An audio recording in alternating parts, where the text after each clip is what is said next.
Welcome to No Better Time. I'm Phil Salter, and I'm here today with Erik Donohoo, who is someone I've known for several years. Hello, Erik. Thanks for joining me. Hello.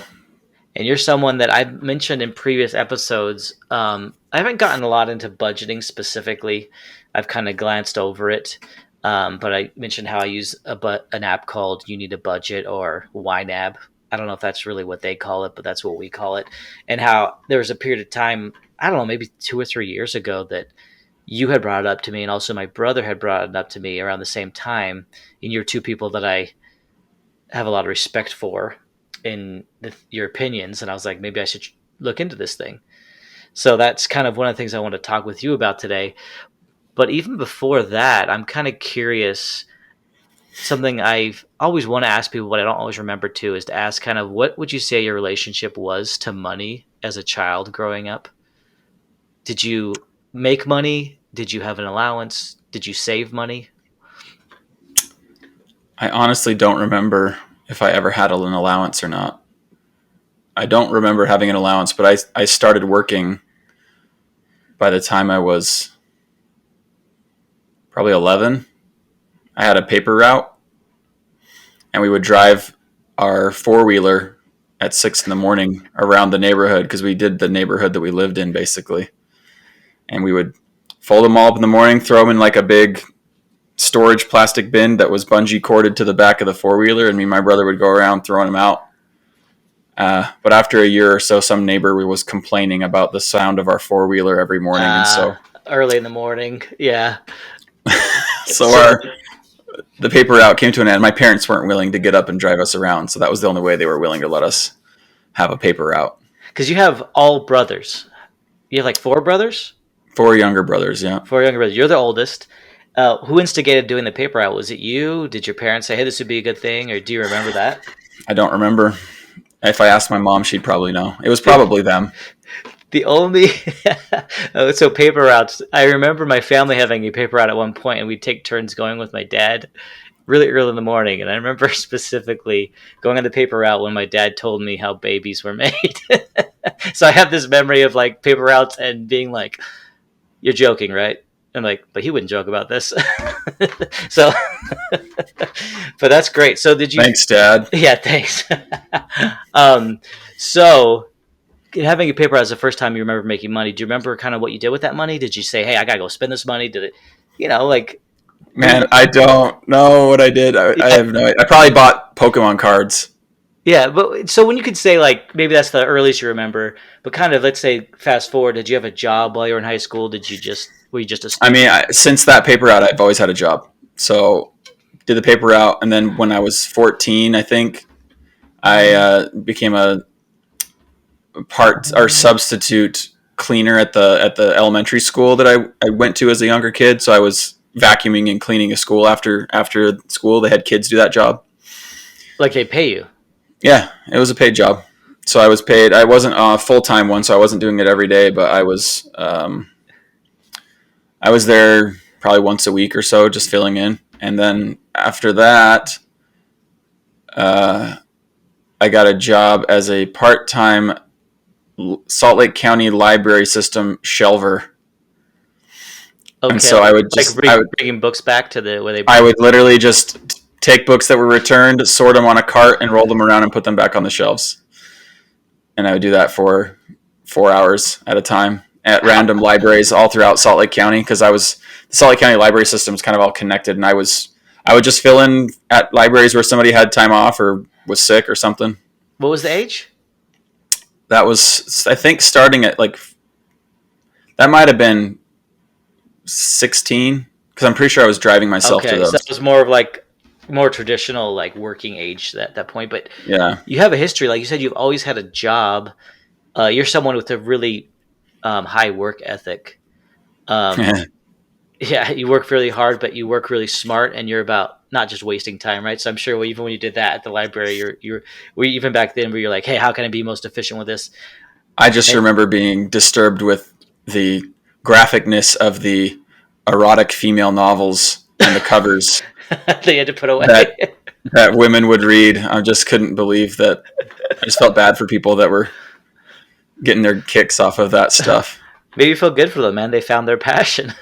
We all want to find our passion, Oh, right? they found their vicarious passion Yes. that they would live through Yeah. the generic tall, long-haired, muscular man and frail, thin,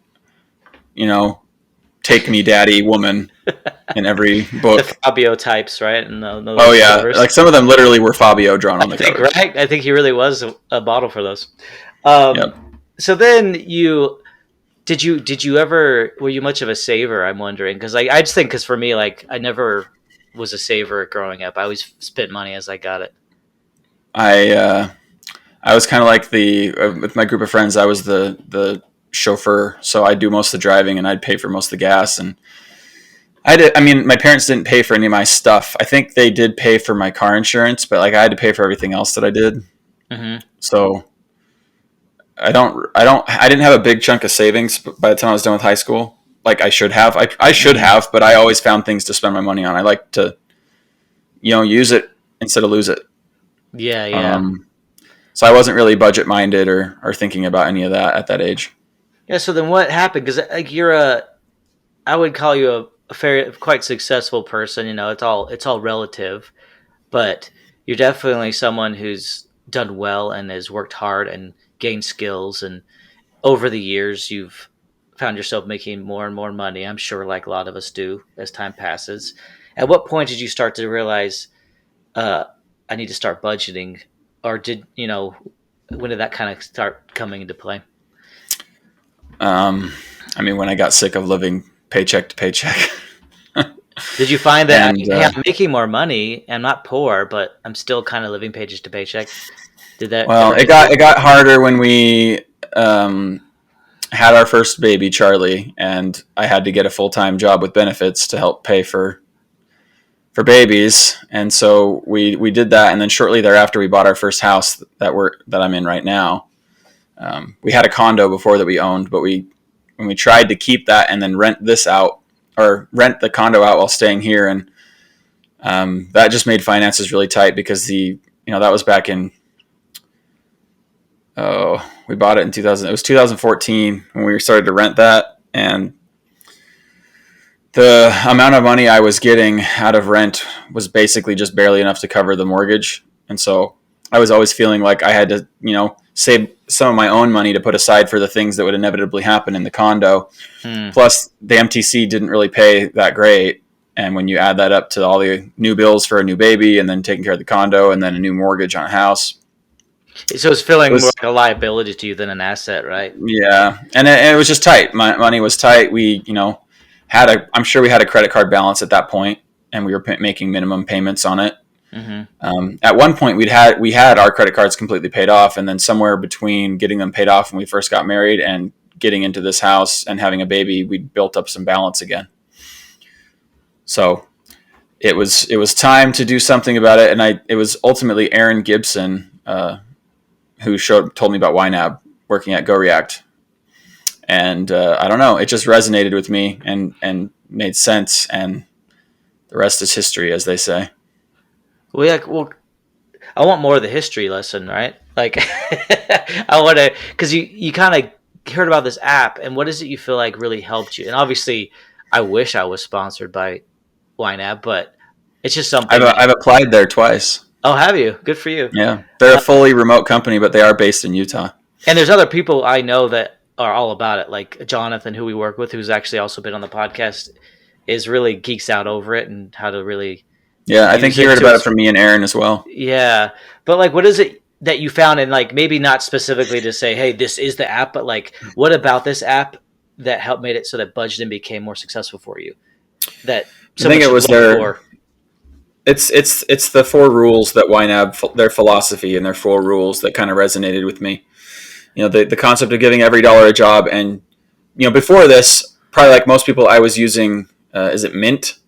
Yes, I've I used can't remember what they were called. But Mint isn't so much a budget as it is here's where you spent your money. You can connect your credit cards and it'll show you everything, and it'll show you categories. And you can set up like little budget categories saying, I want to spend this much here and this much here. But you're not budgeting your own money. You're just basically saying, I'm guessing that I want to spend this much, which is not budgeting.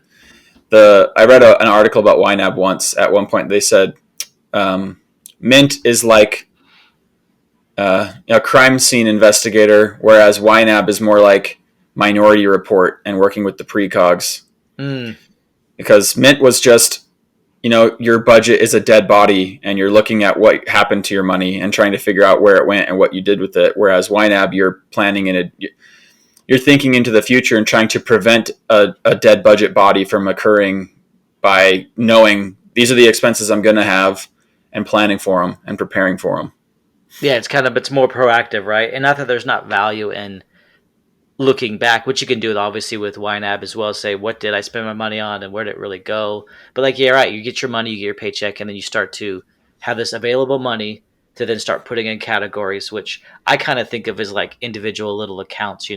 There was a Yep. time when I used to have multiple accounts at different banks, and I was like, I want to take this money, put it over here that I'll use only for gas, and if I hopefully I don't use it all up every Mm-hmm. month, and then I realized I don't need all these accounts. In fact, I got sick of always looking at my account to see, can I buy groceries this week? How much is left in there? Instead, using YNAB, you just see how much is left in that grocery category. And as you start to fill in these other categories, and I want you to maybe dive into like, okay, all my category, I got paid, everything's been funded for this month. Like, and you can put goals in there, for instance, say, hey, I want to put $100 a week towards groceries, for instance. So then once that's in there, you have enough. What's the next step once you say, hey, I've covered my expenses for this month, and there's still money to be budgeted? Well, that's where the power of a budget really comes in. And a lot of people think about budgeting as being restrictive. It's they don't want to budget. They don't want to know what the balance of their checking account is because they don't want to have to not do the things they want to do. But that's the exact opposite thing that a real budget really does. A real budget Mm-hmm. helps you to do the things that you want to do because you get real about what expenses and bills that you have, and you decide what are the things you really care about and put the money there. And you're forced to have to compromise in areas that, well, if I really care about this, then I can't also care about that. Like if I really want to have, $100 a month to play golf, then I can't go eat out and spend $250 a month on eating out. I just can't do that anymore. So I have to be more Mm-hmm. disciplined with eating out. You have to choose what is based on the, I mean, everybody's got a certain amount of money that they have available to them. But regardless of how much money you have, you can live within your means. And as you get more money, hopefully you don't change your lifestyle too much and you can just start building up actual wealth.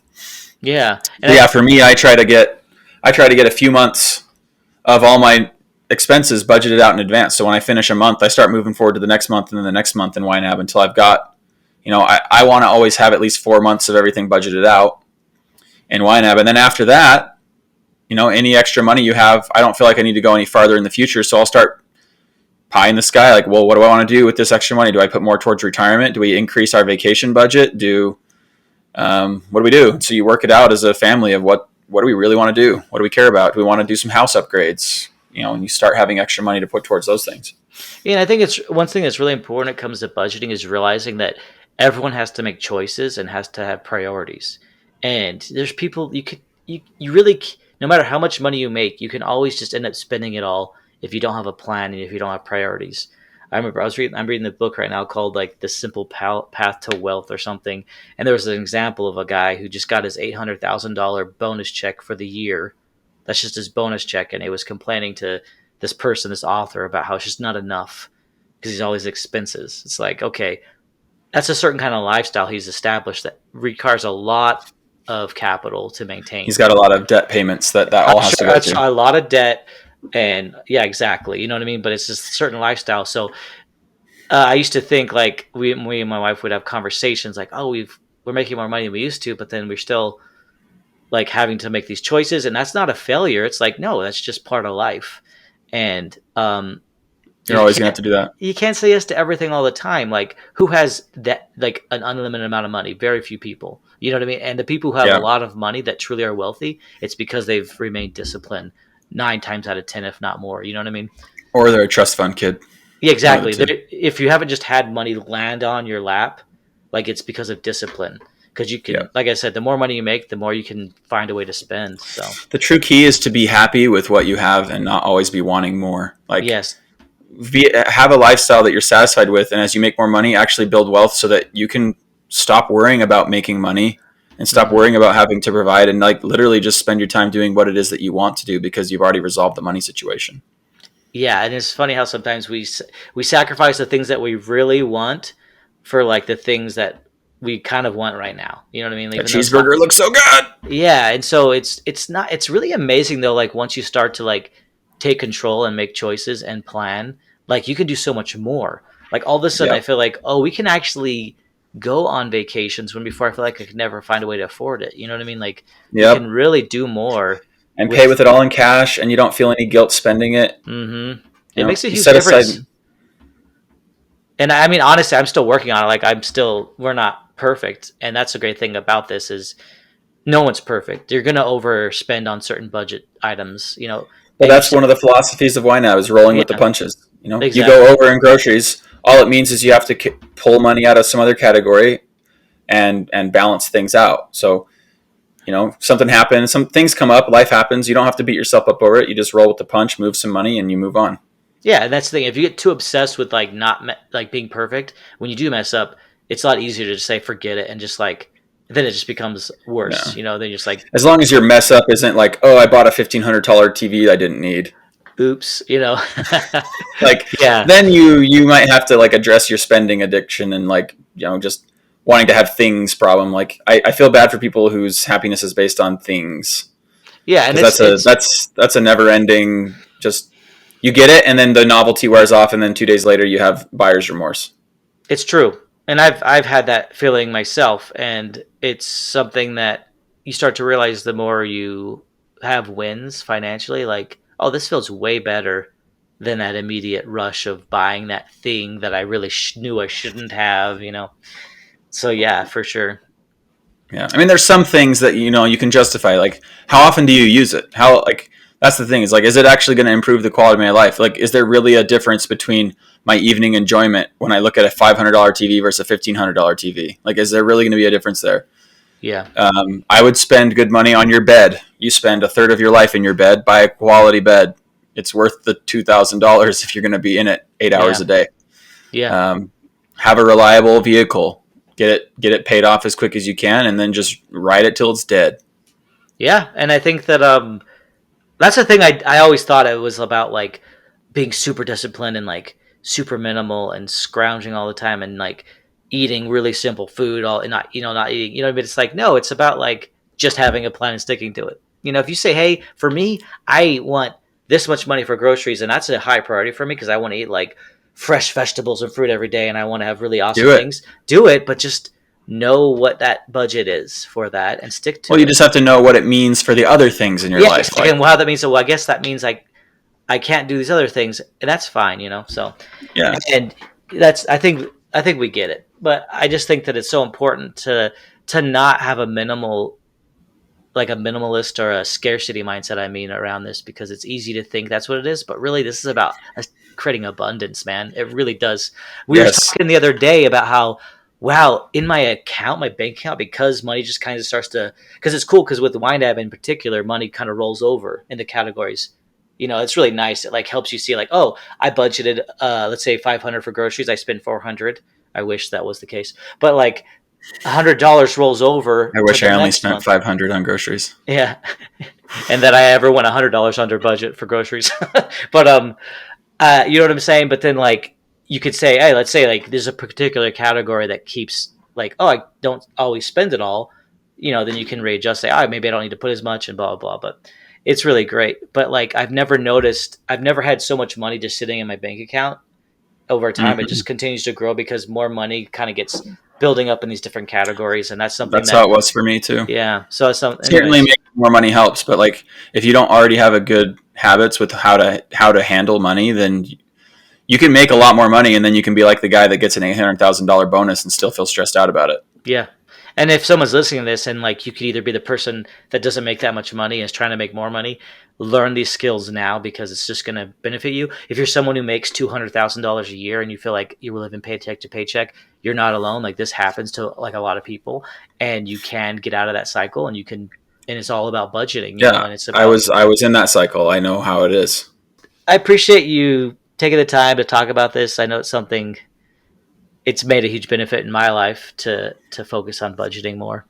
And one thing that me and my wife do, and I don't know if you guys do this, but and we've gotten kind of bad at it lately. We're trying to get back on the wagon. Is having like meetings every week where we talk about the budget and our plans. And we've had so much success in the past where we'd say, "This is the week. What did we do well this last week?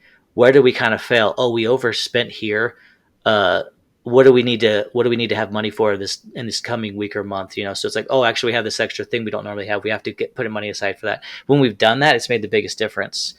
It's very similar to like when you're on a software development team and you have a planning meeting, right? And you decide what you're going to do that week. Have you ever done something like that Yeah, yeah, with I Liz? agree. It is powerful. It's hard to always do. You kind of get in a rhythm, and you learn what your goal, what your priorities are, and what your habits are, and you just kind of get a discipline of like, well, there's this much in the budget, and I know I can spend that much, and if it's gone, it's gone, and you wait Yeah, till next month. I think that's the place to start for maybe anyone who doesn't budget. Is if you have a significant other to have candid conversations about what your goals are and what you're doing and where your money's going, and that's really hard and scary. And depending on who's the person who maybe is more apt to spend, that could be difficult. Yeah, But usually one is potentially more interested in the finances, and the other one just doesn't want to care about it and wants to just be able to spend money and not worry yeah, about it. but once you both start to see the wins together, that's when it really starts to gel, and that's super vital to be on the same page because you could be working your butt off, and if the other person is just not staying with the plan, then it's not going to work. But Yep. anyways, that's just a little thing. Anyways, if Yeah, anybody, oh, go ahead. Sorry. I was gonna say, I'll just say, like, if you feel like you're in a situation where thinking about your finances stresses you out, then I would recommend giving YNAB a try and stick to it for at least 3 months and watch how you actually have some money in your bank account and you start to get a little breathing room.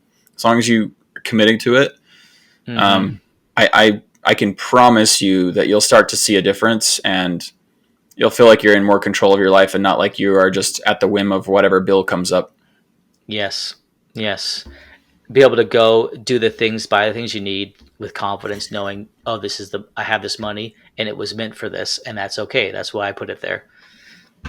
All right. Thanks, Eric, for joining me. I really appreciate it. If anybody wants to add to the conversation, if you have questions or topics you'd like to be discussed on the podcast, you can email me at nobettertime.podcast@gmail.com. All right. Thanks. Have a great day and start thinking about how you can have a plan with your money and stick to it and just do it better. Always just look to do a little better each month because we're going to make mistakes. We're going to fall short. But if we just do a little better each month, then that's the winning trajectory. So, all right, have a good one.